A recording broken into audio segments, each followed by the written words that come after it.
बेटा colour code for carbon resistance, यानी कि यहाँ पर बात होगी कार्बन रेजिस्टर की, और हम बात करेंगे कि कार्बन जो रेजिस्टर्स हैं वो होते क्या हैं, किस लिए इस्तेमाल होते हैं, और कलर कोड के साथ उसका कनेक्शन क्या होता है। अगर हम बेटा लैब्स के अंदर एक्सपेरिमेंट की बात करते हैं ना, लैब्स के अंदर जब कोई सर्किट वगैरह बनाया जाता है तो बेटा सर्किट के अंदर एक ख़ास लिमिट की या ख़ास किस्म की बेटा हमें रेजिस्टेंस एडजस्ट करनी होती है।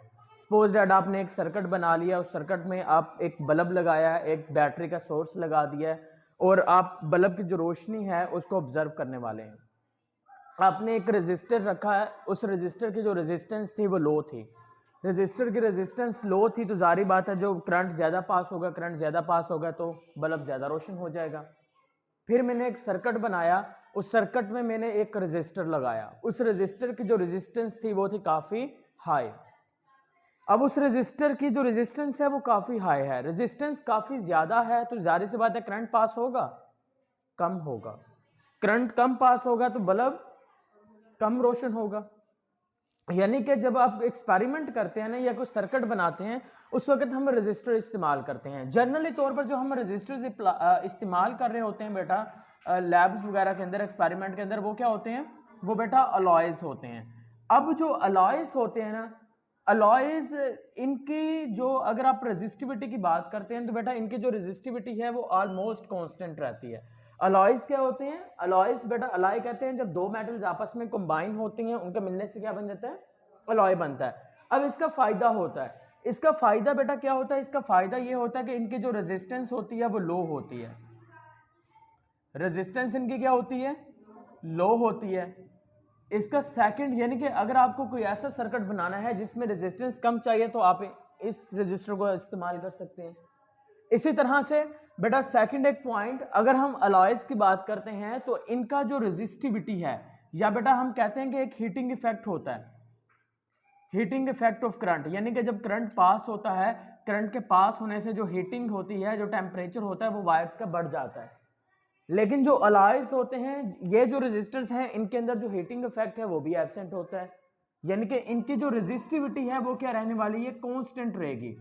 रेजिस्टिविटी कांस्टेंट रहेंगी for long range of temperature, constant for long range of temperature. मैं आपको जरा एक और चीज यहां पर एक सपोज दैट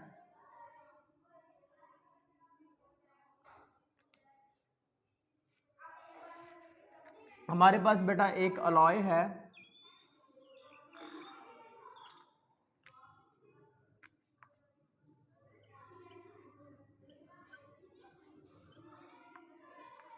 मैंगनन, मैंगनीन। अब मैंगनीन एक अलॉय है क्योंकि दो मेटल्स के मिलने से बना हुआ है, ये मैग्नीशियन वायर है, ये क्या है, मैग्नीशियन वायर। अब मैंने क्या किया बेटा, एक सर्किट बना लेता हूं यहां पे, सपोज दैट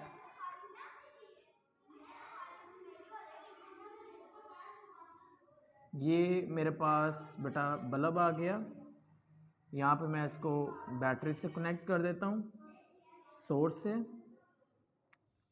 अब यहां पर सपोज डैट बेटा पहले आप इमेजिन करिए वायर मौजूद है, फिर आप इमेजिन करिए कि मैंने यहां से वायर निकाल दिया और यहां पर मैंने बेटा मैग्नीशियन वायर जो है वो यहां से लेके यहां पर मैंने टुकड़ा लगा दिया, ये देखें मैग्नीशियन वायर।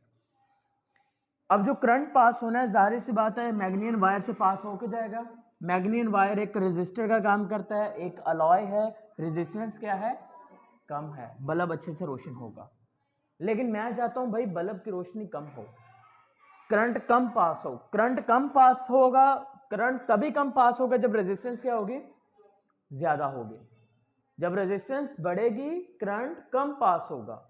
लेकिन एक प्रॉब्लम है, प्रॉब्लम यह है कि हमने जो रिलेशनशिप पढ़ा है कल रेजिस्टेंस का, हमने तो पढ़ा है कि भाई आर जो होता है वो आपके पास लेंथ के डायरेक्टली प्रोपोर्शनल होता है। इसका मतलब है कि भाई मुझे मैग्नीशियन वायर की लेंथ अगर मैं बढ़ा देता हूं, लेंथ बढ़ाने से इसकी रेजिस्टेंस बढ़ेगी, रेजिस्टेंस बढ़ेगी तो ही करंट कम होगा। यानी कि मैग्नीशियन वायर की आप इस तरह से बेटा लेंथ बढ़ाइए, इस तरह से, ये तो बड़ा लंबा चौड़ा काम हो गया। पहले आप देखें भाई आपको रेजिस्टेंस चाहिए कितनी, फिर उसके बाद क्या करिए, उस हिसाब से आप इसको एडजस्ट करिए।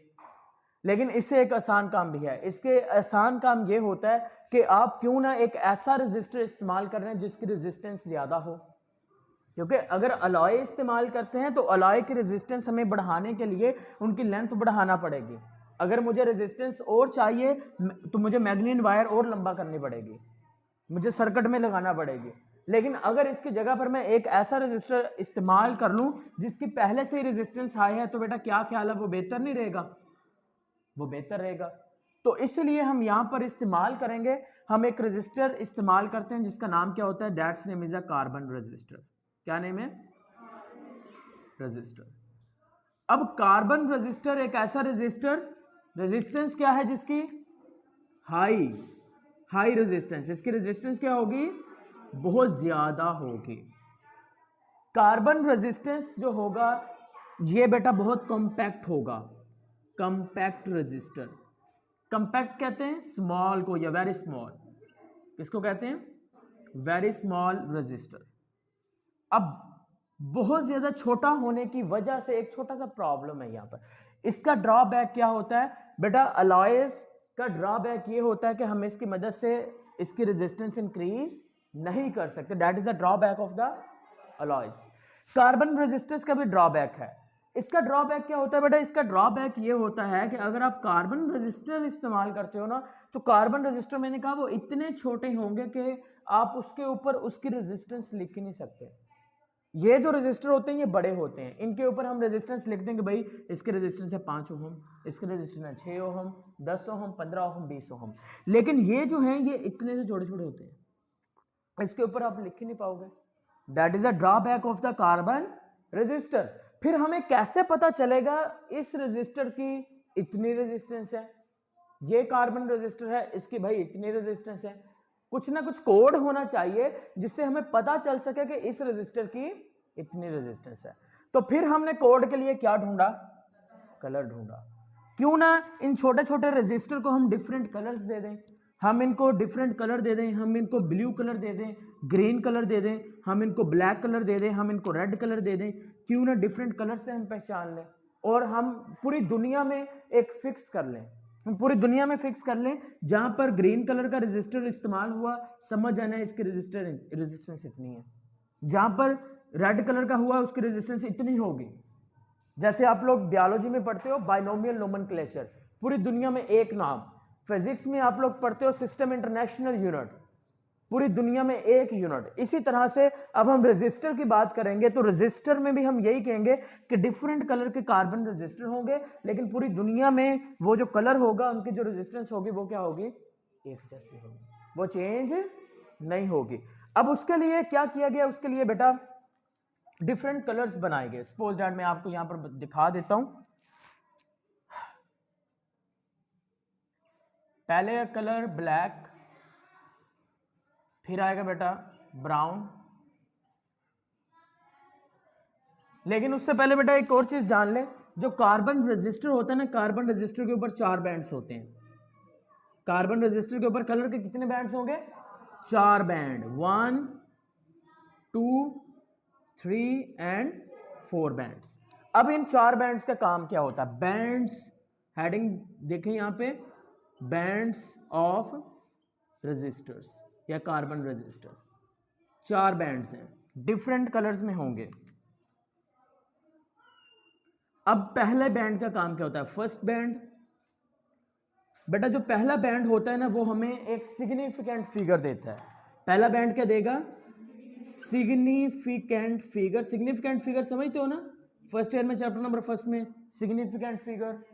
अच्छा जी, अब फर्स्ट बैंड यानी कि आपको बेटा मैग्नीट्यूड बताएगा। क्या बताएगा, मैग्नीट्यूड बताएगा। और मैग्नीट्यूड किस नंबर में बताएगा, सिग्निफिकेंट फिगर में। Second band, second band, second band बेटा क्या बताएगा, सेकंड बैंड आपको बताएगा सेकंड डिजिट के बारे में। किसके बारे में बताएगा, सेकंड डिजिट के बारे में बताएगा। यानी कि ये भी आपको क्या बताने वाला है, मैग्नीट्यूड बताएगा, और ये भी सिग्निफिकेंट फिगर होगा। थर्ड बैंड,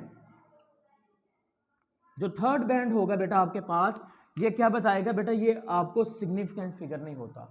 थर्ड बैंड जो होता है ये सिग्निफिकेंट फिगर नहीं होता, ये बेटा क्या करेगा, ये आपको ऑर्डर ऑफ मैग्नीट्यूड बताएगा। क्या बताएगा? Order of magnitude. Order of magnitude का मतलब क्या होता है? इसका मतलब ये होता है कि बेटा 10 की पावर्स बताएगा कि 1 है, 0 है, 1 है, 2 है, 3 है, 4 है, क्या है वो कौन बताएगा? आपका कौन सा नंबर बताएगा? Third band. इसी तरह से जो चौथा बैंड यहां पर होगा बेटा, फोर्थ बैंड, वो आपको क्या बताएगा? फोर्थ बैंड वो आपको बताएगा रेजिस्टेंस टॉलरेंस के बारे में। किसके बारे में?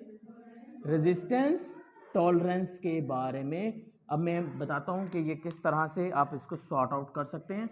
अगर एमसीक्यूज में पूछा गया, शॉर्ट क्वेश्चन में पूछा गया, तो किस तरह से आपको बनाना है। अब हम पहले यहाँ पे कुछ कलर्स लिख लेते हैं जिन कलर्स इंटरनेशनल मार्केट में इस्तेमाल होते हैं इन कार्बन रेजिस्टेंस के लिए। तो हमारे पास बेटा आ जाएगा black, brown, red, orange,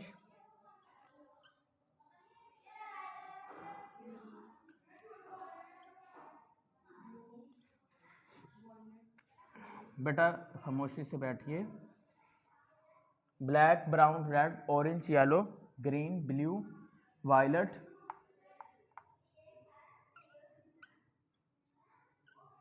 grey and white. ठीक है, कलर्स लगाइए। 0, 1, 2, 3, 4, 5, 6, 7, 8 एंड 9। ओके, अब सेकंड बेटा ये आ गया आपका first, second, third and fourth. Black के सामने लिखिए 0, 1, 2, 3, 4, 5, 6, 7, 8, 9। सेकंड यहां पे लिखिए 10 to power 0, 10 to power 1, 10 to power 2, 10 to power 3। इसी तरह से आपने लिखते जाना है 10 टू पावर 5, 6, 7, 8, 10 टू पावर 9। ठीक है, ये आ गया। उसके बाद ये आपका बेटा फर्स्ट बैंड, ये आपके पास आ गया सेकंड बैंड, ये आपके पास कौन सा आ गया? थर्ड, और ये आपके पास कौन सा आ गया? फोर्थ। फोर्थ बैंड में कलर होंगे बेटा गोल्ड, सिल्वर और नो कलर।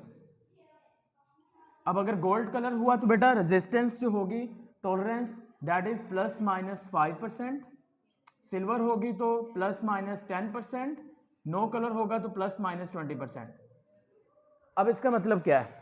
इसका मतलब यह है कि बेटा जो आखिरी बैंड पे अगर गोल्ड का कलर हुआ तो उसका मतलब है कि आपके पास जो रेजिस्टेंस है वो उसमें आप प्लस भी हो सकती है, माइनस भी हो सकती है। जरूरी नहीं है कि प्लस हो सकता है कि उसमें प्लस हो सकता है उसमें माइनस हो, कंफर्म नहीं है। ये उसके अंदर कमी रह गई है इतने से। ठीक होगी बात। अब मैं यहां पर एक रजिस्टर बना देता हूं, आपने इसको चेक कैसे करना है। मेरे पास एक रजिस्टर है यहाँ पे, उसके 4 बैंड्स हैं यहाँ पे, ये देख लें 4 bands, 1, 2, 3 and 4। Band number first colour is blue, band number second colour is green, band number third red, band number 4 gold. मैं आपको कहता हूं कि मुझे बेटा इसके रेजिस्टेंस बताइए, तो आपने क्या करना है, आप पहले जाइए ब्लू के ऊपर, ब्लू ढूंढिए, ब्लू कहां पर है? नंबर 6। तो बैंड नंबर फर्स्ट आपको क्या बता रहा है? बैंड नंबर फर्स्ट से आपने क्या उठाना है? डिजिट। मैंने कहा था बैंड नंबर फर्स्ट क्या बताएगा? सिग्निफिकेंट फिगर, मैग्नीट्यूड बताएगा। तो बैंड नंबर फर्स्ट क्या है? ब्लू, उसका डिजिट उठाइए, ब्लू 6। ओके, 6 आ गया। ओके, उसके बाद सेकंड बैंड कलर क्या है? ग्रीन। ढूंढिए कहां आ गया ग्रीन, सिग्निफिकेंट फिगर क्या है? 5। ओके, तीसरा मैंने कहा था कि ऑर्डर ऑफ मैग्नीट्यूड बताएगा, तीसरा कौन सा है? रेड। रेड ढूंढिए, रेड 10 टू पावर 2। ओके, और एंड पे देखिए कौन सा कलर है, तो क्या आ जाएगा? +-5। That is the resistance of that register. Is that clear? कोई आपको बना के दे देता है, निकाल लोगे? कंफ्यूजन तो नहीं? ओके, अगर मैं चेंज कर देता हूं, यहां पर मैं कहता हूं जो यहां पर मेरे पास आ गया बेटा सिल्वर, यहां पर मेरे पास आ गया ब्लू की जगह पर ब्राउन, यहां पर हम कर लेते हैं वॉयलेट। अब बताइए, ढूंढे जरा ब्राउन कहां पे है? 1, violet significant figure 7 multiply by red, red कहां पर है? 10 टू पावर 2 और +-10। Is that clear? Any sort of confusion? No, अभी कंफ्यूजन बाकी है। कंफ्यूजन ये है कि भाई हर चीज हम कर लेंगे, लेकिन ये सीक्वेंस कैसे याद करनी है कलर्स की। तो इसके लिए भी एक कोड है, आपने वो कोड तैयार कर लें। कोड इसका क्या होता है बेटा? इसका कोड ये होता है कि